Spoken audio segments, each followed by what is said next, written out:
लाख दलदल हो पाँव जमाए रखिए, लाख दलदल हो पाँव जमाए रखिए, हाथ खाली ही सही ऊपर उठाए रखिए। लाख दलदल हो पाँव जमाए रखिए, हाथ खाली ही सही ऊपर उठाए रखिए। कौन कहता है छलनी में पानी रुक नहीं सकता, बर्फ़ बनने तक हौसला बनाए रखिए। Hi guys, I am S P Haider and welcome to my YouTube channel study collection में। दोस्तों आज है 6 जून और आज हम पढ़ेंगे आज के top most important current affairs. दोस्तों ये जो करेंट अफेयर्स होगा आने वाले किसी भी एग्ज़ाम के लिहाज से, चाहे वो एसएससी हो, रेलवे हो, बैंकिंग हो या एनी स्टेट एग्ज़ाम हो, किसी भी एग्ज़ाम के लिहाज से काफ़ी महत्वपूर्ण होगा दोस्तों, इसलिए वीडियो को पूरा ज़रूर देखिएगा।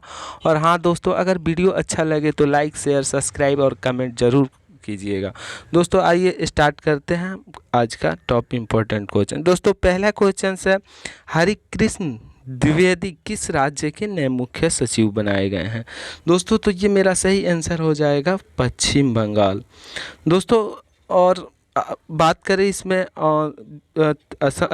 बिहार की, तो बिहार में हाल ही में त्रिपुरारी शरण जो है वो मुख्य सचिव बनाए गए हैं। और इसमें हम बात करें त्रिपुरा की, तो हाल ही में आलोक कुमार को त्रिपुरा की मुख्य सचिव बनाया गया है। दोस्तों इसमें बात हो रही है पश्चिम बंगाल की, इस क्वेश्चन में बात हो रही है पश्चिम बंगाल की। आइए देखते हैं पश्चिम बंगाल के बारे में। दोस्तों ये रहा मेरा पश्चिम बंगाल यानी वेस्ट बंगाल। दोस्तों इसकी जो सीमा है वो साझा करती है सिक्किम से, और इधर बिहार से, फिर इधर झारखंड से, फिर इधर उड़ीसा से, फिर इधर बंगाल से और बांग्लादेश से, और फिर इधर भूटान से। दोस्तों अब हम बात करें इसकी स्थापना की, तो इसकी जो स्थापना है 26 जनवरी 1950 को हुआ था दोस्तों। और हम बात करें इसकी राजधानी की, तो इसकी राजधानी जो है कोलकाता है, इसकी जो राजधानी है कोलकाता है। इसकी सीएम की बात करें तो हाल ही में ममता बनर्जी बनी है, लगातार तीसरी बार चुनाव जीतकर, और ममता बनर्जी ने 294 सीटों की विधानसभा वाली में से 211 सीट जीतकर वहां की मुख्यमंत्री बनी है। दोस्तों बात करते हैं यहाँ की गवर्नर की, तो यहाँ की गवर्नर जो है वो जगदीप धनखड़ हैं। यहाँ की जो गवर्नर है वो जगदीप धनखड़ है। और यहाँ के कोलकाता हाई कोर्ट की बात करें तो वहाँ के चीफ जस्टिस हैं राजेश बिंदाल, वहाँ के जो चीफ जस्टिस है राजेश बिंदाल। दोस्तों यहाँ की बात करें तो कुल 23 डिस्ट्रिक्ट्स हैं, और लोकसभा की सीटें की बात करें तो 42 है, और राज्यसभा की सीटें की बात करें तो 16 है दोस्तों। और हम बात करें यहाँ की प्रमुख नेशनल पार्क की, तो दोस्तों सबसे प्रमुख यहाँ पे नेशनल पार्क मानी जाती है सुंदरवन नेशनल पार्क। दोस्तों एक बक्सा नेशनल पार्क भी है और गोरुकोरा नेशनल पार्क भी है। दोस्तों आइए देखते हैं अगला क्वेश्चन। अगला क्वेश्चन कह रहा है कि किस देश ने एक खुराक वाली चीनी कैंसिनोबियो कोविड-19 टीका उत्पादन शुरू किया है? दोस्तों इसका सही आंसर हो जाएगा पाकिस्तान। दोस्तों अब इसमें बात हो रही है पाकिस्तान की, तो आइए देखते हैं पाकिस्तान के बारे में। दोस्तों ये रहा पाकिस्तान, और इस क्वेश्चन में चीन की भी बात हो रही है। दोस्तों सबसे पहले हम पाकिस्तान के बारे में बात करते हैं। यहाँ की जो राजधानी है वो इस्लामाबाद है, यहाँ की राजधानी जो है इस्लामाबाद है। और यहाँ की लार्जेस्ट सिटी कराची है, यहाँ के लार्जेस्ट सिटी कराची है। यहाँ के पीएम की बात करें तो यह है इमरान खान, और यहाँ की राष्ट्रपति की बात करें तो यह है आरिफ अलवी। यहाँ की राष्ट्रपति कौन है? आरिफ अलवी। दोस्तों अब हम बात करते हैं चाइना की, तो चाइना की जो राजधानी है वो है बीजिंग, चाइना की राजधानी है बीजिंग। करेंसी जो है यहाँ की रेनवी है, चाइना की करेंसी क्या है? रेनवी। यहाँ की राष्ट्रपति की बात करें तो यह है शी जिनपिंग। दोस्तों चाइना ने हाल ही में विश्व का पहला कृत्रिम सूर्य बनाया है, चाइना ने हाल ही में विश्व का पहला कृत्रिम सूर्य बनाया है। दोस्तों आइए देखते हैं अगला क्वेश्चन। अगला क्वेश्चन कह रहा है कि किस देश की सरकार ने ट्रांसजेंडर लोगों को काम करने पर रखने वाली कंपनी को प्रोत्साहन प्रदान करेगी? दोस्तों इस क्वेश्चन में कह रहा है कि किस देश की सरकार ट्रांसजेंडर लोगों को लोगों को काम पे रखने वाली कंपनी को प्रोत्साहन प्रदान करेगी। दोस्तों इसका सही आंसर हो जाएगा बांग्लादेश। दोस्तों अब हम बात करें बांग्लादेश की, तो ये रहा मेरा मैप में बांग्लादेश।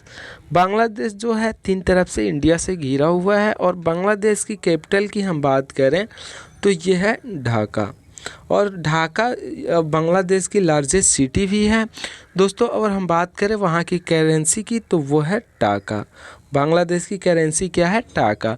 दोस्तों बात करें वहाँ की पीएम की, तो वहाँ की पीएम जो है वो शेख हसीना है। वहाँ की पीएम कौन है? शेख हसीना। वहाँ की राष्ट्रपति कौन है? अब्दुल हामिद। वहाँ की राष्ट्रपति जो हैं अब्दुल हामिद। दोस्तों और हाल ही में भारत सरकार ने घोषणा की है कि हाल ही में भारत सरकार ने घोषणा की है कि 2000 बांग्लादेशी छात्रों को मुक्तियोद्धा छात्रवृत्ति प्रदान की जाएगी। दोस्तों आइए देखते हैं अगला क्वेश्चन। अगला क्वेश्चन कह रहा है डीबीएनटी के प्रमुख किसे नियुक्त किया गया है? डीबीएनटी यानी डिजिटल बिजनेस एंड टेक्नोलॉजी के प्रमुख किसे नियुक्त किया गया है? तो ये मेरा आंसर हो जाएगा राजेश नोबियार। दोस्तों कनिजेटो टेक्नोलॉजी सॉल्यूशंस कॉरपोरेशन ने 4 जून 2021 को प्रभावी CMD of India operations Rajesh Nobiyar को डिजिटल बिजनेस एंड टेक्नोलॉजी का अध्यक्ष नियुक्त किया है। दोस्तों ये कार्यकारी उपाध्यक्ष और डिजिटल व्यापार और प्रौद्योगिकी के अध्यक्ष मैकलन फ्रैंक की जगह लेंगे। दोस्तों बात करें इसमें अदर जो ऑप्शन दे रखा है डॉक्टर RS सोडी, तो ये जो हाल ही में IDF बोर्ड में चुने गए हैं। और बात करेंगे पेड्रिक आमोद की, तो दोस्तों ये जो है वो WHO के हाल ही में कार्यकारी बोर्ड के अध्यक्ष नियुक्त किए गए हैं। दोस्तों देखते हैं अगला क्वेश्चन। अगला क्वेश्चन कह रहा है कि 3 लाख मार्केट कैप वाली IT कंपनी कौन बनी है? दोस्तों ये मेरा आंसर हो जाएगा विप्रो। दोस्तों IT कंपनी विप्रो ने 3 जून 2021 को अपने इतिहास में पहली बार मार्केट कैप में 3 लाख करोड़ का आंकड़ा छुआ है। दोस्तों इसके साथ ही वो इन्फोसिस और TCS के बाद विप्रो या उपलब्धि प्राप्त करने वाली तीसरी भारतीय IT कंपनी बनी है। दोस्तों अब विप्रो जो थी वो 1 लाख करोड़ का मार्केट कैप कब छुआ था? दिसंबर 2009 में। दोस्तों उसके बाद जो उसको विप्रो को 2 लाख करोड़ का मार्केट कैप छूने में अक्टूबर 2020 में छुआ, यानी इसे 11 साल लगभग लग गया। फिर अब बात करें ये तीसरी जो 3 लाख करोड़ की मार्केट कैप छूने में मात्र इसको मतलब ज़्यादा से ज़्यादा 5-6 महीने के अंदर ये 3 लाख करोड़ का मार्केट कैप इन्होंने छू लिया है। दोस्तों अब यहाँ पे बात हो रही है विप्रो की, तो विप्रो की हम बात करें तो इसकी स्थापना जो हुई थी 1945 को हुई थी। इसकी स्थापना कब हुई थी? 1945 को। इसका हेडक्वार्टर कहाँ है? तो इसका हेडक्वार्टर जो है बेंगलोर है। विप्रो के हेडक्वार्टर जो है वो बेंगलोर है। इसके संस्थापक की बात करें तो यह है अजीम प्रेमजी। इसके संस्थापक जो है अजीम प्रेमजी हैं, और अभी इसके CEO जो है थियरी डेलाफोर्ट है। इसके जो CEO हैं वो थियरी डेलाफोर्ट हैं। दोस्तों आइए देखते हैं अगला क्वेश्चन। दोस्तों अगला क्वेश्चन कह रहा है कि किस देश ने 2 दिवसीय शिखर सम्मेलन के लिए G7 देशों के स्वास्थ्य मंत्रियों की मेजबानी की? दोस्तों तो ये मेरा सही आंसर हो जाएगा, सॉरी दोस्तों, जो इसका आंसर होगा वो ऑप्शन में नहीं दे रखा है। इसका आंसर जो होगा वो ब्रिटेन होगा। इसका जो आंसर होगा वो ब्रिटेन होगा। यानी किस देश को द्विदिवसीय शिखर सम्मेलन के लिए G7 के स्वास्थ्य मंत्रियों की मेजबानी की? तो ये मेरा आंसर हो जाएगा ब्रिटेन। दोस्तों अब बात करें ब्रिटेन की, तो इसकी जो राजधानी है वो लंदन है।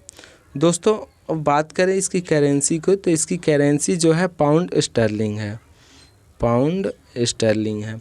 दोस्तों इस यहाँ के पीएम जो हैं वो बोरिस जॉनसन है, यहाँ के जो पीएम हैं वो बोरिस जॉनसन है। दोस्तों अब यहाँ बात हो रही है G7 की। तो G7 में हमेशा ये क्वेश्चंस पूछा जाता है कि मतलब कौन से देश और G7 के सदस्य हैं, कौन से देश G7 की सदस्य नहीं है। तो हम जानते हैं G7 के सदस्य कौन कौन से हैं। दोस्तों पहला तो हो जाएगा USA, दूसरा हो जाएगा कनाडा, फिर तीसरा हो जाएगा UK यानी ब्रिटेन, फिर चौथा हो जाएगा फ्रांस, ठीक है, फिर पांचवा हो जाएगा जर्मनी, फिर छठा हो जाएगा जापान, फिर सातवां मेरा होगा इटली होगा। दोस्तों आइए देखते हैं अगला क्वेश्चन। अगला क्वेश्चन कह रहा है कि नेफ्टली बेनेट किस देश के नए प्रधानमंत्री बने हैं। दोस्तों इसका सही आंसर हो जाएगा इजराइल। इजराइल के हाल ही में जो प्रधानमंत्री बने हैं वो नेफ्टली बेनेट बने हैं। दोस्तों इससे जो पहले प्रधानमंत्री थे वो बेंजामिन नेतन्याहू थे। दोस्तों बेंजामिन नेतन्याहू जो थे इजराइल के सबसे लंबे समय तक प्रधानमंत्री रहे।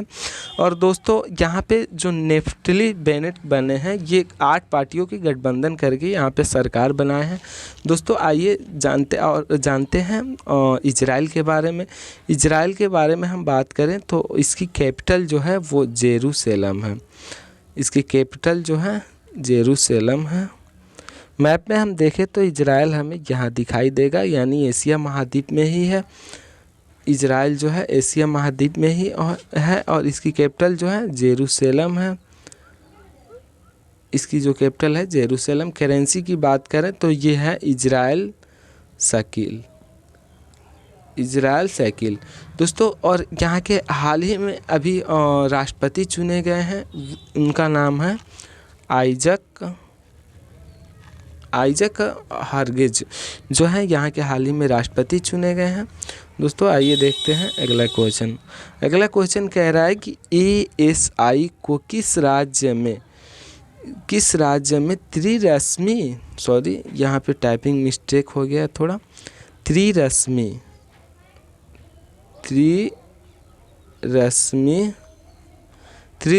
बौद्ध गुफा परिसर में 3 गुफाएं जो हैं कहाँ मिली हैं। तो इसका जो सही आंसर हो जाएगा वो हो जाएगा महाराष्ट्र। दोस्तों यहाँ पे बात हो रही है ASI की, यानी आर्कियोलॉजिकल सर्वे ऑफ इंडिया। इसका फुल फॉर्म होगा आर्कियोलॉजिकल सर्वे ऑफ इंडिया, यानी भारतीय पुरातत्व सर्वेक्षण। दोस्तों इसकी जो स्थापना है वो 1861 में हुआ था। और दोस्तों इसके जो संस्थापक थे अलेक्जेंडर कलिंगम। दोस्तों ये जो क्वेश्चन है ये बार बार किसी भी एग्ज़ाम में रिपीटेड क्वेश्चन है, बार बार देखने को मिलता है कि जो ASI के संस्थापक कौन है, तो ये हो जाएगा अलेक्जेंडर कलिंगम। दोस्तों इसकी हेडक्वार्टर की बात करें तो इसके हेडक्वार्टर है न्यू दिल्ली। दोस्तों इसकी DG की बात करें, अभी वर्तमान में जो इसके DG हैं वो भी विंध्यावती हैं। इसके DG कौन है? भी विंध्यावती। दोस्तों अब यहाँ बात हो रही है महाराष्ट्र की, तो आइए दोस्तों देखते हैं महाराष्ट्र की हम बात करें तो ये सीमा साझा करता है गुजरात से, फिर मध्य प्रदेश से, फिर छत्तीसगढ़ से, फिर तेलंगाना से, फिर कर्नाटका से, फिर गोवा से।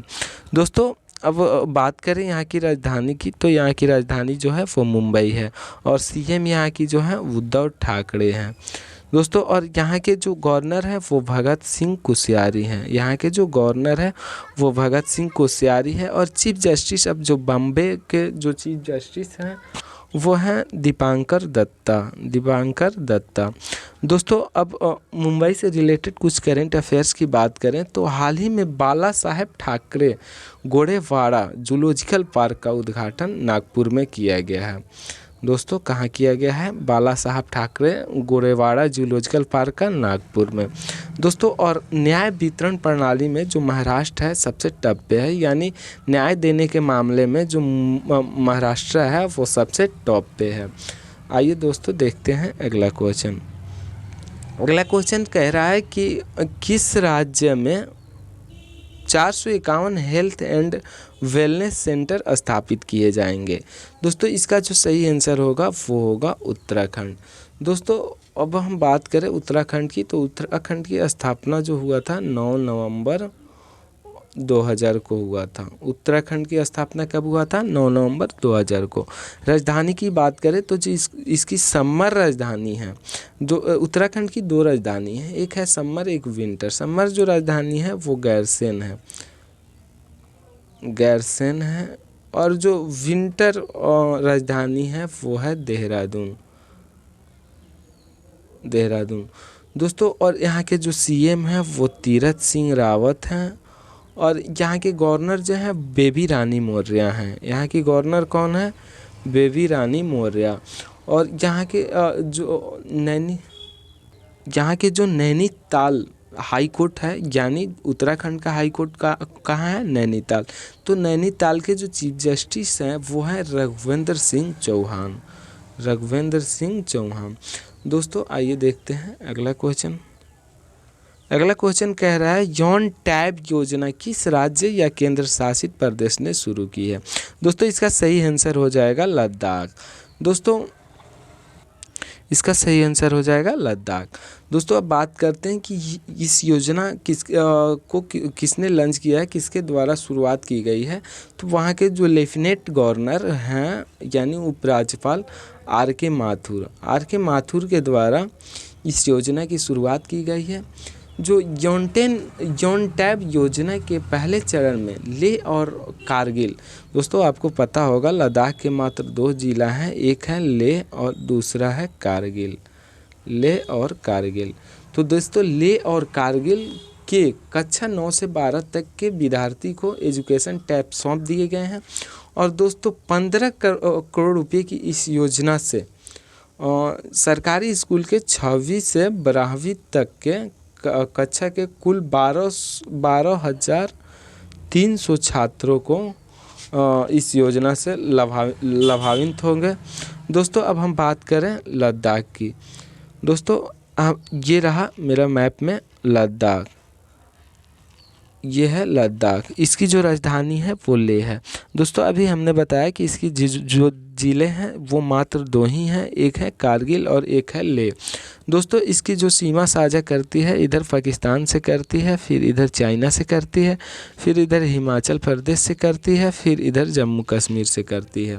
दोस्तों इसकी राजधानी लेह हो गई, और जो इसकी स्थापना हुई है वो हाल ही में यूनियन टेरिटरी यानी केंद्र शासित प्रदेश के रूप में स्थापना हुई है 31 अक्टूबर 2019 को। दोस्तों और यहाँ के लेफ्टिनेंट गवर्नर यानी उपराज्यपाल जो हैं वो आर के माथुर यानी राधा कृष्ण माथुर हैं। दोस्तों ये रहा आज के टॉप मोस्ट इम्पॉर्टेंट क्वेश्चन। दोस्तों अगर वीडियो अच्छा लगा हो तो लाइक शेयर सब्सक्राइब और कमेंट जरूर कीजिएगा। दैट्स ऑल, थैंक यू दोस्तों।